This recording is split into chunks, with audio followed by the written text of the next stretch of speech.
Esto es Imagen Empresarial. Esta mañana me da mucho gusto saludar a Oscar Del Cueto, el presidente de Canadian Pacific Kansas City de México. ¿Cómo estás, Oscar? Buenos días, qué gusto saludarte. Igualmente, Rodrigo, muy bien, gracias, gusto en saludarte, muy buenos días a ti y al auditorio. Oye, pues ayer la presidenta decía que a lo mejor asiste a la inauguración del puente ferroviario allá en Nuevo Laredo, en Laredo. ¿En qué consiste sobre todo y cuéntanos más de esta obra que están inaugurando? Gracias, sí, hoy es un gran día para nosotros, hoy abrimos lo que es esta obra que va a poner en términos ferroviarios con dos puentes ferroviarios. Fue la construcción de un tramo de vía nuevo que es paralelo, digamos, al que ya existía, son 354 metros nuevos de un puente que en conjunto con los casi 400 metros que construimos nos va a permitir tener doble vía entre el intercambio entre Nuevo Laredo y Laredo, Texas. ¿Qué significa esto? Pues que vamos a incrementar la capacidad a más del doble en lo que es el intercambio ferroviario y viene pues a incrementar la posibilidad de no detener ningún tráfico, que todos los tráficos sean directos hacia el norte o hacia el sur sin ninguna ventana. Hoy, como sabes, Rodrigo, trabajamos con ventanas de 4 horas norte, 4 horas al sur y estamos intercambiando volúmenes. Hoy vamos a poder terminar ya los intercambios de manera directa sin detener ninguna mercancía en la frontera. Qué interesante. ¿Cuántos contenedores o cómo se puede medir el volumen que cruza por estos dos, o bueno, que ahora que ya se inaugura, estará cruzando? Mira, nosotros, para hacerlo en términos muy sencillos, cada tren que nosotros cruzamos más o menos trae un promedio de 100 a 120 carros en ambas direcciones. Hoy, con la infraestructura anterior, digamos, con un solo puente, intercambiábamos entre 28 a 32 trenes al día en ambas direcciones.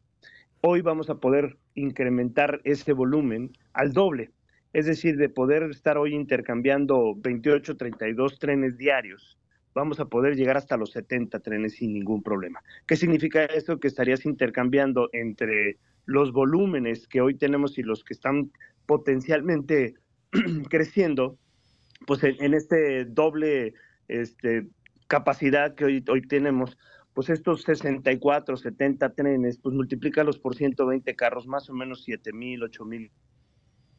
No, es enorme. Y esta infraestructura, digamos, este volumen de cruce, sobre todo entre los dos países, ¿cómo se compara, por ejemplo, con Canadá o otras infraestructuras en la región norteamericana donde ustedes operan? Miren, en el caso de México, en nuestro lado, pues lo pone, ya Nuevo Laredo en sí es una puerta muy importante, la más importante en materia de carga, pero hoy la pone como la única, con el volumen y la capacidad en toda la parte norte. Comparado con Canadá, tenemos algunos puntos en donde nosotros también cruzamos, pero con esta capacidad que hoy estamos arrancando, ninguno de los puntos fronterizos que tenemos. Así que la pone como la número uno, digamos, a Nuevo Laredo en términos de infraestructura, con estos dos puentes ya ferroviarios y adicionales a toda la capacidad que le metimos, porque no solamente metimos esta vía, sino también nuevos equipos que son para escaneo, son equipos de última generación para la oficina de tanto CBP como aduanas, y estas se suman a los que ya estaban. El equipo que conocemos hoy como BASIS o el NIS, por sus siglas en inglés, están implementándose ahora en este nuevo equipo. Entonces son nuevos equipos de primera generación con cámaras de vigilancia. Entonces, pues pone a Nuevo Laredo comparado con cualquier otra frontera como la número uno. Sí, te lo preguntaba porque finalmente la arteria que conecta a la región Norteamérica, pues Nuevo Laredo es la arteria principal, llamémoslo así, en esto que, bueno, pues sigue estando integrado. Ahora, ¿cuál fue la inversión? La inversión fueron $100 millones, financiado completamente por la empresa, por CPKC. La construcción nos tomó alrededor de 19 meses, comenzamos en marzo del 2023 y hoy pues la estamos ya arrancando. ¿Qué puedes decir del volumen? Sobre todo porque obviamente, bueno, pues seguramente lo viviste igual que nosotros, bueno, que el resto, en términos de, pues el decreto de arancel de 25% que implantó Donald Sí. Trump, que afortunadamente se logró por lo menos posponer y ojalá sí se mantenga durante 30 días, pero ¿se ha notado algo en el volumen de comercio cotidiano en la región? No, fíjate, y qué bueno que lo preguntas, creo que es un punto en el que nosotros también esperábamos que hubiera, digamos, a lo mejor un volumen menor por este posible imposición de nuevas tarifas, pero no, los volúmenes se mantuvieron. De hecho, lo que esperamos que en este mes ocurra, en este mes que se logró esta pausa por la presidenta Claudia Sheinbaum, creemos que va a haber un incremento a lo mejor de exportaciones, aprovechando Ujú. o tomando prevención de que pudiera haber un cambio al final de este mes, principios de marzo, por el tema de que se implementen nuevas tarifas. Yo creo que no, pero lo que esperamos es que a lo mejor vaya un incremento Claro. Sí, de hecho yo, con todo lo que tenemos. exacto, como lo fue anunciando tanto, pensé que incluso podría aumentar previo para tener inventarios y atajar Exacto. un poco el riesgo. Y eso me lleva a preguntarte cómo se ve, digamos, y sobre todo porque los datos que tú tienes, pues nos dicen qué tanto pues sí lo están viendo en serio, ¿no? Y qué tanto más bien dicen, bueno, pues yo creo que va a haber algún acuerdo. Tengo la impresión, viendo a los mercados, por ejemplo, si uno observa el tipo de cambio, que muy hasta el final, pues como que el mercado decía, no, no creo que vaya a ocurrir. Finalmente, bueno, se publica, ahí ya lo vimos manifestado en el tipo de cambio, pero el segundo indicador muy importante, pues es el negocio en el que tú estás, Oscar, que es ese, ¿no? ¿Qué tanto ha habido variaciones atípicas comparados, pues por lo menos te diría con los últimos 2 años, porque antes fue la pandemia y era más complicado? Sí, realmente, y toma tiempo, Rodrigo, no es Ah, ju- en una toma de decisión como la que ocurrió entre 24 y 48 horas, claro. aunque se venía diciendo que iba a ser el 1 de febrero. Pero lo que sí creemos, y de acuerdo a nuestras conversaciones con algunos de los clientes, es que van a aprovechar este mes para poder subir un poquito las exportaciones, aprovechando que no haya estas tarifas. Yo creo que hay que reconocer que el trabajo que hizo la presidenta en lograr esta pausa y tener estas mesas de trabajo que ya lo anunció el secretario Ebrard, pues van a ser por sector, nos va a ayudar mucho a trabajar en un sentido de no aplicar estas tarifas, poder implementar acciones para dos temas importantes: migración, fentanilo, el tráfico de drogas, pero sin duda, pues la balanza comercial, y la balanza comercial solo se hace con un socio comercial como Estados Unidos y como nosotros. Por supuesto. Ahora, ¿con cuánta anticipación se firman los contratos o cómo funciona ese mundo? Fíjate, en el caso de los clientes, tenemos clientes que tenemos Se corta un poco. con volúmenes comprometidos. Perdóname, a ver si ahí me escuchas mejor. Sí, te perdimos un poquito. Sí, te ¿Qué no? decía, Ajá. en el caso de los clientes, a veces tenemos contratos de 5 a 7 meses, años, perdóname, en los que logramos establecer volúmenes, tarifas, obviamente, que nos permitan a los dos crecer y esos volúmenes de crecimiento. Entonces, tampoco es tan sencillo cortar un contrato porque ya se tienen contratos establecidos por 5 o 7 años. Sí, exacto. Una empresa grande que las hay muchas en México y viceversa Sí, de regreso, o sea, lo que importamos, pues tienen que tener mucha certeza y garantizada la capacidad de transporte, ¿no? No, no puede estar negociando correcto. cada cierto tiempo. Exacto, que son planes no de corto plazo. Tú sabes que las grandes empresas que mueven volúmenes por ferrocarril, sus inversiones son de largo plazo, de largos años, igual que las nuestras. No es para que dé beneficios de corto plazo, son de largo plazo inversiones que te van a dar un retorno de la inversión a un largo plazo. Igual es lo que buscamos con nuestros clientes, tener esa sociedad de largo plazo que nos permite ayudarles a ellos a recuperar esa inversión y que nosotros también, en el caso de equipos, locomotoras, hagamos inversiones que a largo plazo nos den esos beneficios. Por supuesto, esto es Imagen Empresarial. Esta mañana está con nosotros Oscar Del Cueto, el presidente de Canadian Pacific Kansas City de México. Oscar, y cambiando, digamos, de región, más allá de la inauguración, y enhorabuena por ella, de este segundo puente, $100 millones, que duplica la posibilidad de cruzar el número de trenes a 70, que ya nos decía si llevan 120 carros, pues estamos hablando de 8,400, lo que conecta la región Norteamérica. Pero la otra parte también, pues que en donde se han centrado la atención es en los proyectos de los trenes de pasajeros, y eso concierne, por supuesto, la infraestructura que ustedes tienen en Canadian Pacific, particularmente en la parte México-Querétaro. ¿Cómo va avanzando y cómo lo estás observando? Bien, y efectivamente hemos venido trabajando con el equipo de la Agencia Reguladora de Transporte Ferroviario de Andrés Layuz y el Ejército, quienes en inicio van a arrancar los estudios ya en tierra, digamos, lo que son capacidades. Va avanzando bien, entiendo que lo que necesitan para el mes de abril es ya tener terminado todos los estudios, el trazo, ya hemos visto algunos de los trazos que nos están proponiendo. Y como sabe Rodrigo, lo que lo dijo muy claro la presidenta en su momento es, no vamos a ocupar la infraestructura ferroviaria, vamos a crear nuevas vías. Ujú. Y eso habla de dos cosas importantes. Uno, la infraestructura de nosotros no es para altas velocidades, la carga no necesita ir tan rápido. Y en el caso de pasajeros con estas nuevas vías, va a ser una vía de mayor velocidad, están promediando 160 a 200 kilómetros por hora, al menos en el México-Querétaro. Eso te va a dar la posibilidad de competir con otros medios de transporte y sobre todo que va a ser una vía confinada, es decir, una vía donde no vas a tener problemas ni de cruces, ni que tengas pasos a nivel en los que puedas poner en riesgo la operación. Así que creo que es un buen proyecto, va avanzando muy bien, hemos estado trabajando con ellos de manera muy coordinada, semanalmente tenemos reuniones, ya están algunos trabajos de mediciones, de identificación de infraestructura en campo. Entonces vamos avanzando bien con ellos y creo que es un proyecto que ayer la presidenta lo mencionaba, es una inversión muy importante para este año y no solamente en el tramo México-Querétaro, que es uno de los primeros, sino que se piensa llegar también a la frontera de Nuevo Laredo y en la zona noroeste del país. Qué interesante. O sea, ya está descartado porque en algún momento todavía en etapas previas, y hasta ahí me había quedado, habían dicho que iban a estudiar si a lo mejor utilizaban la misma red. Evidentemente, tú ya nos habías dicho, pues no era sencillo porque son dos naturalezas distintas en términos de las vías, por lo que acabas de explicar de las velocidades, pero ya está claro entonces que van a ir por separado y utilizan derecho de vía al lado de lo que tienen ustedes. Exacto. El derecho de vía que nosotros tenemos en algunos tramos es utilizable, digamos, para el proyecto.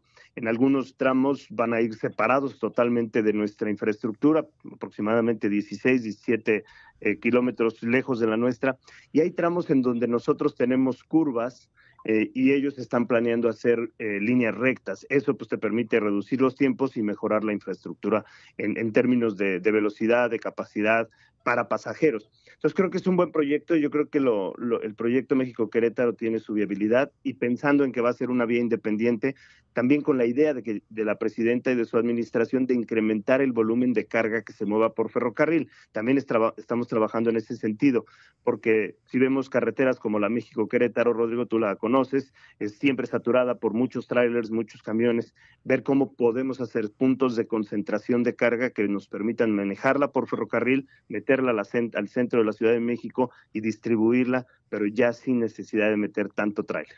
Justo esa era mi siguiente pregunta. ¿Cómo está México en términos de la utilización y el potencial que tiene en el transporte ferroviario? Porque bien lo dices, ahora pues ya he ido a Querétaro en las últimas 2 semanas y he tenido que ir en avión porque ya no puedes saber si va a haber algún accidente y te puedes quedar, o puede ser bueno y vas en 3 horas, o te puedes quedar a vivir en la carretera. Y por ello te pregunto, ¿cuál es el potencial que tiene México y qué tendríamos que hacer para aprovechar más, digamos, el transporte ferroviario, que además en el costo pues también es muy atractivo, ¿no? Por la naturaleza misma. Sí, y creo que adicionalmente al costo, volúmenes que podemos manejar, largas distancias, el término ecológico, ¿no? Hay que pensar que también nosotros somos 75% menos contaminantes que los trailers. ¿Cómo estamos? Me preguntabas en el término de volúmenes. Yo creo que estamos muy bajos. Todavía tenemos en todo lo que es carga terrestre, lo que se mueve por tierra, digamos, entre ferrocarril y camión, estamos en un 75 por camión, 25 por ferrocarril. Sigue siendo muy baja. ¿Qué tenemos que hacer? Hay que buscar obviamente centros de transferencia de carga, centros donde se puedan hacer cross docks, donde puedas hacer intercambio de mercancías y que la última milla la siga haciendo el camión. Obviamente no somos competencia del camión, somos complementarios, pero en algunas rutas, largas distancias, grandes volúmenes, tiene que ser por ferrocarril y creo que ahí tenemos que seguir nosotros, en el caso del ferrocarril, invirtiendo para poder atraer mayor carga. ¿Sabrás la cifra, digamos, cómo está esta proporción? Aquí en México nos acabas de decir 75 camión, 25 tren. ¿Cómo está en Estados Unidos y cómo en Canadá? Miren, Estados Unidos no la tengo con certeza, pero debe estar por ahí del 43% más o menos por ferrocarril, el resto por carretera. y en Canadá ahí es un poquito más cargado al ferrocarril. En el ferrocarril con los dos que se tienen, que somos CPKC y CN, se maneja un poquito más del 50% por ferrocarril. Sí, es que eso habla mucho de esto, ¿no? De la eficiencia y sobre todo que hay partes carreteras en México que están totalmente saturadas y evidentemente el tren ahí puede ayudar bastante. ¿Y qué se requiere? Ya decías, la inversión, ¿cuáles son las piezas del rompecabezas para que esto pueda detonar en los siguientes años? Mira, la conectividad, yo creo que hay muchas empresas en México que todavía no tienen el servicio ferroviario porque la infraestructura no la tienen, no la desarrollaron en un principio. Entonces, pensar en estos centros de acopio, centros de cross-dock, que les decimos nosotros, de transferencia, nos permiten ayudar. ¿Qué hacemos nosotros? Por ejemplo, en el caso intermodal, en donde movemos contenedores de puertos o contenedores domésticos, hemos creado 3 terminales intermodales, una en el norte del país, en Salinas Victoria, en Monterrey, otra en el centro, en San Luis Potosí, otra en Toluca. Eso es lo que se requiere, centros donde podamos hacer transferencias de carga, que tú puedas llegar por ferrocarril y la última milla, los últimos kilómetros, los podamos llevar por tráiler. Son las cosas que tenemos que ir pensando para que pueda moverse más carga por ferrocarril, conectividad con puertos, conectividad con fronteras, como hoy que estamos arrancando este puente ferroviario, que nos permitan mayor agilidad comercial en el intercambio en fronteras o en el intercambio a través de los puertos. Sí, porque supongo que cuando ustedes proyectan infraestructura, que además es fascinante el caso de ferroviario, se parece de repente un buen amigo que trabajó en ello, Sergio Rosengaus, me contaba, ¿no? Y me decía, es parecido a cómo planeas la infraestructura, por ejemplo, tecnológica, en donde primero la tasa de retorno se amortiza en el tiempo de acuerdo a los volúmenes, pero eso te tiene que dar la proyección. Ayer se dan a conocer los datos del comercio internacional de los Estados Unidos. Obviamente México es el principal socio comercial por el enorme volumen de intercambio de mercancías, me parece 800 mil millones de dólares en 2024, y tendiente a que no solo somos un mercado de exportación de aquí para allá, pero de allá para acá, que no es un tema menor. ¿Cómo se ven las proyecciones en términos de los volúmenes que tendrían que ir creciendo naturalmente en términos de la infraestructura que te toca a ti? Mira, yo creo que el potencial de crecimiento, hablábamos inclusive desde la pasada administración federal, de poder incrementarla hasta un 40%, es decir, que sea 60 tráiler, 40% en ferrocarril.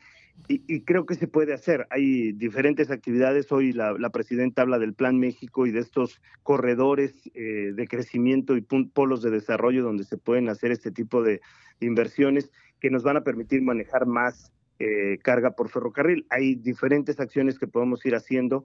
En el caso de los parques industriales, poder tener servicio ferroviario con acceso ferroviario, estos puntos de transferencia, y en los puertos la accesibilidad a las zonas donde podamos manejar carga contenerizada y también a granel que nos permita manejarla por ferrocarril. Pues fascinante estos números, sobre todo, bueno, pues el negocio que toca, Oscar. Siempre un gusto platicar contigo. Enhorabuena por el evento de hoy. Al final ya no va la presidenta, ¿verdad? Según entendí. Uy, perdimos a Oscar del Cueto. Pero bueno, pues ya habíamos llegado al final de la entrevista. Oscar, ya primero felicitarte por el evento de hoy, por la inversión. Ya te preguntaba si finalmente sí estará la presidenta o me parece que no. Sí, nos confirmaron que no por términos de agenda, pero nos hace el honor de acompañarnos el secretario de Comunicaciones y Transportes, Jesús Esteva, el director de la agencia reguladora, el gobernador de aquí de Tamaulipas. Entonces, bueno, pues vamos a tener los manteles largos para recibir a tanta personalidad. Sí, sin duda, y además Nuevo Laredo, que es un gran lugar, de verdad una ciudad de mucho trabajo, conozco a muchas personas ahí, buenos amigos, así que de celebrar esta inversión. Gracias, Oscar, un abrazo. Un abrazo, Rodrigo. Gracias y buenos días. Ahí escuchamos a Oscar del Cueto, presidente de Canadian Pacific Kansas City de México.